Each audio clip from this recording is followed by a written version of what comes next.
சென்னை மாநகரத்தின் நீண்டகால பிரச்சனையான கூவம் நதியை சீரமைக்க நீர்வளத்துறை மீண்டும் ஒரு புதிய திட்டத்தை கையில் எடுத்துள்ளது. முதற்கட்டமாக நேப்பியர் பாலம் முதல் மதுரவாயல் வரை கூவம் நதியை மீட்டெடுப்பதற்கான விரிவான பணிகள் தொடங்க உள்ளன.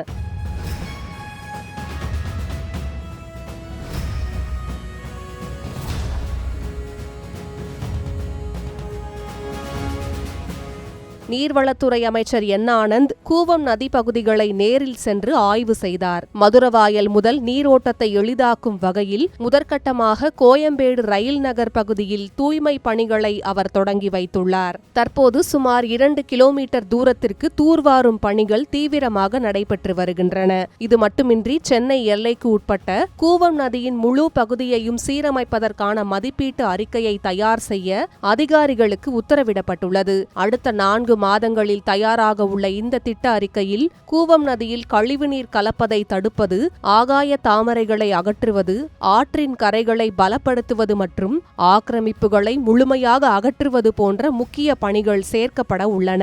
திருவள்ளூர் மாவட்டம் கூவம் ஏரியில் தொடங்கி சென்னை நேப்பியர் பாலம் வரை சுமார் 72 கிலோமீட்டர் பயணித்து வங்கக்கடலில் கலக்கும் இந்த நதி சென்னை மாநகரத்திற்குள் சுமார் 21 கிலோமீட்டர் பாய்கிறது.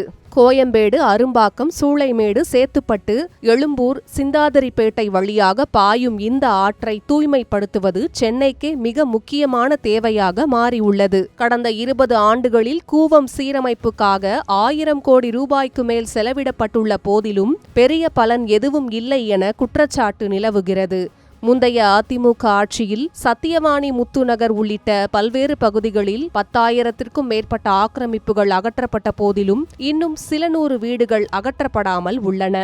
தற்போது பாடிக்குப்பத்திலிருந்து தூர்வாரும் பணிகள் தொடங்கப்பட்டுள்ளன. மேலும் கோயம்பேடு சந்தையில் வெள்ள நீர் தேங்குவதை தவிர்க்கும் வகையில் நத்தம் புறம்போக்கு மற்றும் வண்டிப்பாதை நிலங்கள் வழியாக மழைநீர் வடிகால் அமைக்கும் பணிகளையும் சென்னை மாநகராட்சி முடுக்கிவிட்டுள்ளது.